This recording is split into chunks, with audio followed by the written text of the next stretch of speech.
Hi. I'm Nora. I'm 34. And I'm not sure when exactly it happened. But I think I fell out of love with the person I thought I was building a life with. I've never said that out loud before. Not even to her. I've always been the emotionally aware one. The peacemaker. The thinker. But lately, I've just been tired. Not exhausted like you need sleep.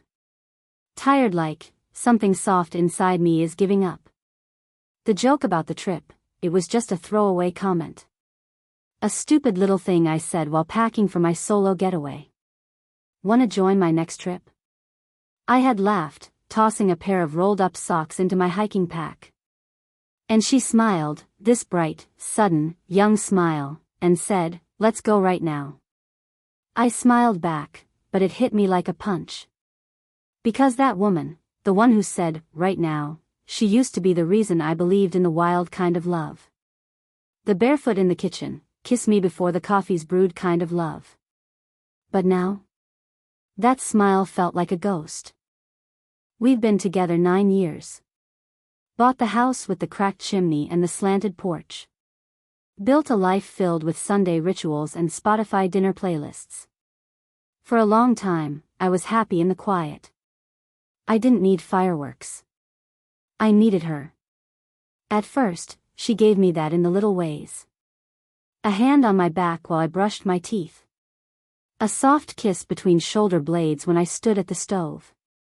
She'd curl around me at night, one leg tangled between mine, breathing like she trusted the future.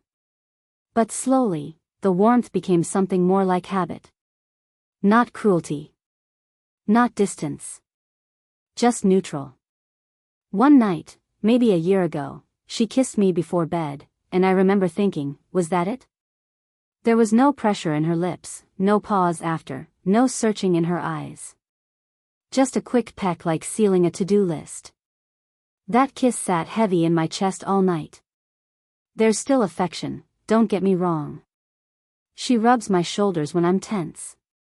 Brings me tea without asking. But the space between us has grown in strange ways. She still reaches for me under the blankets, but it feels routine. Like she's remembering that this is how it used to be, not because she wants me, but because she wants to believe we're still us. And I let her. I let her hold me, even when my skin feels too loud and my thoughts are a million miles away. I say, "I love you" back, even when I feel like I'm lying. But I keep hearing that one moment over and over again. Let's go right now. Because when she said it, when she smiled like the girl I met at that tiny bar in Flagstaff all those years ago, I realized something. She still has that spark in her. She still wants adventure. She still says things like that with hope in her voice. But I no longer believe we'd packed the same bag. That was the moment it hit me. Standing in the hallway, clutching hiking boots and sunscreen, smiling at the woman I promised forever to, I realized I didn't want her to come. Not because I didn't love her. But because I didn't know how anymore. Micah's a paramedic. The kind who carries other people's trauma in his chest and refuses to admit it. When we first met, I loved that about him, how steady his hands were, how he could walk into disaster and be the calmest person in the room. We met at a community CPR class. He cracked a joke about chest compressions, and I told him his flirting could use a little more subtlety. He grinned. We were inseparable within weeks. Back then, his touch made me feel wanted. Not just sexually, held. Known. His hand on my thigh during dinner meant, "You're mine." His fingers brushing the hair behind my ear meant, "I see you." But now, years in, it's like he only knows how to reach me through touch. He came home 2 days before my trip, still in his Navy uniform, smelling like antiseptic and exhaustion. I was in the kitchen slicing up cucumbers. We hadn't spoken much all week, different shifts, different worlds. He walked in, dropped his bag, and came straight to me. Arms around my waist. Chin on my shoulder. "I missed you," he murmured into my neck. I stiffened. Just a little. He didn't notice. His hands slid across my stomach, warm, familiar. But I felt like I couldn't breathe. "I'm making dinner," I said quietly. He hummed and kept kissing me, soft at first, then firmer. "Micah," I tried again. "Just, can I finish this?" He let go, stepping back like I'd slapped him. His smile faded fast. "Right. Sorry." He picked up an apple and bit into it too hard. I wanted to explain, to tell him it wasn't about the touch, not really. It was that we hadn't talked, really talked, in over a week. That I'd been crying in the shower on Tuesday night. That I'd written a letter I didn't send. That I felt like a side character in the story of our life. But what came out instead was, "You always come home and expect me to just reset." He froze mid-chew. "What does that mean?" I didn't answer. Because I didn't even know how to say it without sounding cruel. How do you explain to someone that their hands no longer feel like comfort, but pressure? That sometimes, when he kisses you, it feels like he's asking for reassurance you don't have anymore? He thinks touch is the bridge, the solution. He works 16-hour shifts, sees people lose everything, then comes home and wants to grab me, hold me, fix it through closeness. But I can't be that for him anymore if he won't sit still and actually feel things with me. I don't need his hands on my skin. I need his heart in the room. The next morning, we sat across from each other eating toast. He reached for my hand across the table. I gave it to him, because it's what we do. But when his thumb stroked mine, it felt like habit. Not love. And I think the worst part is, he's trying. God, he's trying. But he doesn't see that I'm slipping through the cracks of all his effort. He sees my body. But he doesn't see me. And the truth that gets me most? I'm not sure I want to be touched anymore if I don't feel emotionally safe first. That was never our deal. But now, it's the only one I can live with. It was a Thursday night. The kind of quiet that feels almost forced. Like silence isn't just the absence of noise, but something built on things left unsaid. Micah had made dinner. Stir fry. The way I liked it. He'd even added extra sesame oil, said he remembered me mentioning it tasted more cozy. We ate in near silence, clinking forks, a few small smiles. I tried to meet him there, I really did. After, I stood at the sink washing dishes, and I felt him walk up behind me. I knew the rhythm of his approach, heavy heel, soft toe. The weight of his presence settling around me. He wrapped his arms around my waist, his chin landing softly on my shoulder. "You looked really beautiful tonight," he said quietly. I smiled, but it didn't reach my eyes. I could see my reflection in the window over the sink, slightly hunched, worn out, still wearing the same faded college hoodie I'd slept in last night. "Thanks," I mumbled, rinsing a plate. He didn't let go. His hands slid down, thumb stroking my hip bones. It was tender, familiar, and suddenly too much. Then he did it, that playful but slap he used to do when we were first dating. Back then, it made me laugh, made me feel sexy, wanted. Now? I flinched. Visibly. He paused. His body stilled against mine. "You okay?" he asked, trying to keep it light. "Yeah," I said too fast, drying my hands on a dish towel that smelled like old lemon.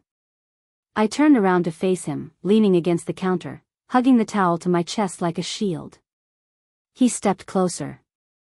Raised a hand to brush a strand of hair behind my ear, then let his fingers linger at my jaw. His eyes were soft. "You've been really distant lately. I miss you." My chest tightened. He leaned in and kissed me. Slow. Intentional. The kind of kiss that's supposed to remind you of how it used to feel. But all I could think was, is this when I'm supposed to melt? Because I didn't. His lips were warm. He even paused like he was waiting for me to respond. I kissed him back, just barely.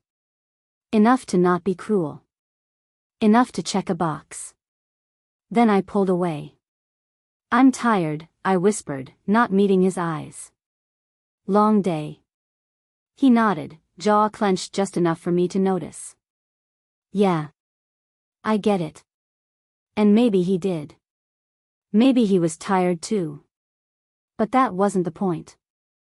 I went to the bedroom and changed into sweatpants, even though part of me wanted him to chase me, to ask me what was really wrong. He didn't.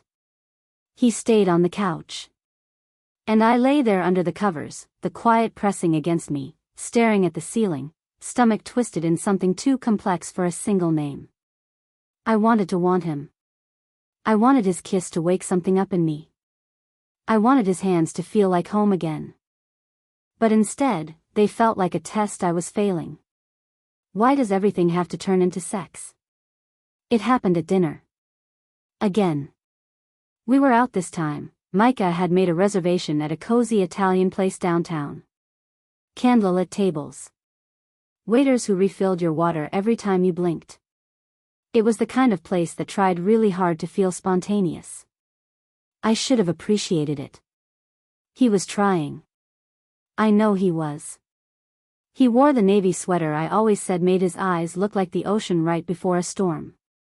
He even shaved, which he rarely did on his days off.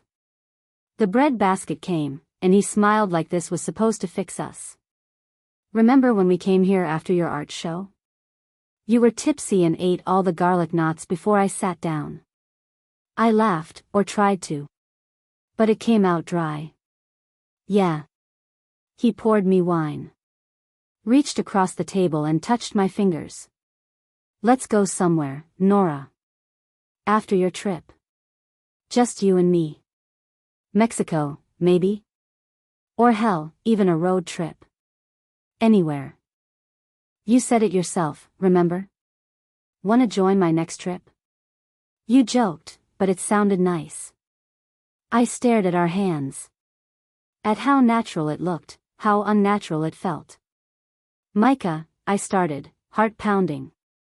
I don't think a trip is going to fix this. He frowned. Fix what? And I felt it, that familiar pressure in my throat. The air thinning. My brain trying to file away the pain so I could be reasonable. But something cracked instead. This, I said, gesturing between us with a trembling hand. Us. You keep thinking if we just sleep together more, or go on vacation, or eat pasta under candlelight, that it'll bring us back to how we were. But I feel like I'm disappearing. Every day, a little more. He blinked, caught off guard. Where is this coming from? I don't want to have sex just to prove we're okay. I said louder than I meant to, a few heads turning from nearby tables. I want to be seen, Micah. I want to talk without you turning it into a kiss. I want to feel like I matter even when I'm not in your arms. His mouth opened, then shut. He stared at me, hurt flickering across his face, quickly buried. His hand withdrew from mine. He leaned back like I'd burned him. I didn't know you felt that way, he said quietly. That's the problem, I whispered. You don't ask. You just touch. Silence stretched between us, thicker than the fettuccine on my plate. He looked down. I was just trying to make you feel loved. I nodded, tears brimming, hating myself for hurting him. I know. But it's starting to feel like you're the only one who still believes we're okay. He didn't respond. We drove home in silence. My stomach churned the whole way. Later, I sat on the bathroom floor with my back against the tub, face buried in a towel, trying to muffle the sound of my crying. Guilt twisted inside me. He wasn't a bad man. He was kind. He loved me. But why did that love feel like something I couldn't hold anymore without it cutting into me? Why did I have to ruin what was supposed to be a romantic night? Why did I feel like a stranger in my own relationship? And why does everything have to turn into sex? It's been 12 days since the dinner. Not that I've been counting, but the silence has weight now. It gathers on surfaces like dust, settling into the space between us. Micah hasn't brought it up. Not the restaurant. Not the fight. Not the words I flung at him between wine and candlelight. Instead, we orbit each other like polite strangers. He still makes coffee in the morning, but he doesn't bring me a cup anymore. He still folds the laundry, but he doesn't leave my favorite hoodie on top like he used to. The only time we touch now is by accident. Brushing shoulders in the hallway. A brief graze of fingers when we both reach for the same pan. And when it happens, we both flinch like the contact hurts. I catch him watching me sometimes. Not in the way he used to, not with affection or curiosity, but like he's trying to figure out who I am now. Like I'm a book he's read 100 times but suddenly doesn't understand the ending. Last night, I heard him crying in the shower. It was quiet, muffled by the water, but I know his voice. That soft, shaky inhale. That almost silent sob he probably didn't even know he made. I sat on the edge of the bed and stared at the bathroom door, fists clenched in the blankets. I didn't go in. I wanted to.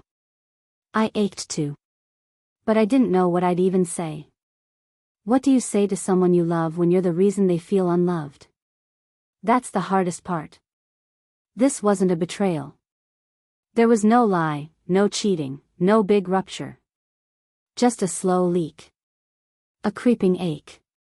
And now we're both drowning in it. Micah isn't a villain. He's just a man who's been trying to love me the only way he knows how, through presence, through touch, through actions he believes mean I'm here. You matter. And I didn't know how to say, I need more words. More slowness. More listening. Less hands and more heart. Not until I'd already built a wall too high to climb back over. This morning, I found a list in the back of his notebook. Tucked between shift schedules and grocery reminders was a page titled, Things I Could Try. Under it, more notes: ask her about her day, hold her without it turning into something, let her speak without fixing it, maybe therapy. I stared at the page until the words blurred. It gutted me. Because he's trying, even now, even silently. He just doesn't know how to reach me. And the cruelest part is, I don't know how to reach him either. Or maybe I'm afraid that if I do, we'll realize we've already lost what we're both trying to save. I sat at the kitchen table for an hour tonight, staring at the clock, waiting for him to come home. I practiced what I might say. I'm sorry I pushed you away. I miss you and I don't know how to fix this. I'm scared we're becoming ghosts. But when I heard the key in the door, I just stood up and went to bed. So now I'm here. Lying awake. Listening to the soft sound of him moving around in the other room, wishing he'd crawl into bed and pull me close, and terrified that if he did, I wouldn't know what to do. I don't know if I can come back from this. But I don't know how to leave either. Maybe tomorrow I'll decide. Maybe tomorrow, I'll either reach for his hand, or finally let go. It was raining the next night. The kind of slow, steady drizzle that makes everything feel heavier, like even the sky couldn't hold itself together. Micah was sitting on the couch, curled forward with his elbows on his knees, staring at something on the muted TV. He looked so tired, not from work, not physically, but soul tired. The kind of tired you don't fix with sleep. I stood in the hallway for a long time, holding the mug of tea I'd made for myself, watching him through the doorway. It hit me how long it had been since I touched him because I wanted to.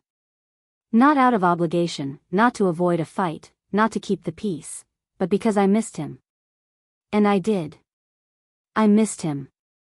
Even here, even now, even in all this silence and space we didn't know how to cross. I walked over and sat beside him. Close, but not touching. He glanced at me, surprised, then turned the TV off with the remote. We sat like that for a while, side by side, rain tapping the windows, the whole room thick with things unsaid. Finally, I spoke.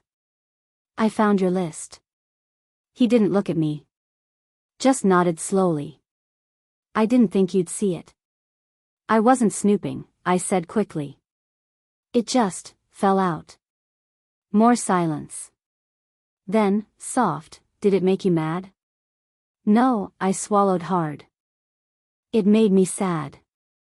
That got his attention. He turned to me, brows knit. I kept my eyes on my hands. Because I didn't know you were still trying. I thought you'd already given up. His voice cracked. I thought you had. We both laughed then, a dry, broken sound. The kind of laugh that's really just grief in a different form. He leaned back, head against the couch cushion, eyes closed. I miss you so much, Nora. I'm right here and I still feel like I lost you. Tears welled up in my eyes before I could stop them. I set the mug down and turned toward him. I don't know if we can go back.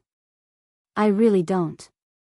But I don't want to keep living like this, pretending we're fine when we're clearly not. He nodded. Okay. So what do we do? I hesitated. Then whispered, start small. No fixing. No pressure. Just, be here. With me. He looked at me then. Really looked. And for a second, I saw the boy I fell in love with, the steady hands, the quiet eyes, the softness underneath the armor. He reached out and touched my knee. Not possessively. Not as a signal. Just there. Solid. Gentle. Can I hold you? He asked. Not assuming. Not demanding. I nodded. He wrapped his arms around me, and I pressed my face into his chest. We sat like that for a long time. No kisses. No heat. Just presence. Just us. And in that stillness, something shifted. Not everything. Not suddenly. But enough. We were still bruised. Still uncertain. But for the first time in weeks, we weren't alone in the ache. Later that night, I found him asleep on the couch, wrapped in the blanket I always hogged. I knelt beside him and brushed his hair back, then kissed his forehead, soft, hesitant, but real. We weren't fixed. But we weren't done either. And that was enough. For now. Hi again. If you've made it this far, I guess I owe you the truth, not just about Micah, but about me. It's been 3 months since that night on the couch. We're still together. But it's different now. Slower. Quieter. And honestly, more honest. The thing I didn't understand before, what I really learned, is that love doesn't always disappear with a crash. Sometimes it just loses its shape. It stops being something you fall into and starts being something you choose. Or don't. And desire. God, desire is complicated. We talk about it like it's a spark, all heat and instinct, but the truth is, sometimes desire is just feeling safe. Seen. Heard. I thought I needed space. What I really needed was to feel like I could bring my whole self into the room and not be touched until I wanted to be. Not because I was cold, but because I wanted to be held with care, not claimed. I've learned that boundaries aren't rejection. They're a way to love with clarity. And asking for emotional intimacy isn't weak. It's the most vulnerable kind of strength there is. Micah's still learning, too. Sometimes he still reaches for me too soon. Sometimes I still pull away without explaining why. But now, we talk. We try. And I no longer feel like I'm disappearing inside someone else's idea of love. And if he had walked away? If this had ended? I think I still would have been okay. Because for the first time in a long time, I'm learning to listen to myself, not just the part that wants to be loved, but the part that wants to be understood. That's the part one almost buried. That's the part I'm learning to trust again. So, no, things aren't perfect. But I'm here. I'm whole. And this time, if I say, "Wanna join me on my next trip?" it won't be a joke. It'll be an invitation, on my terms.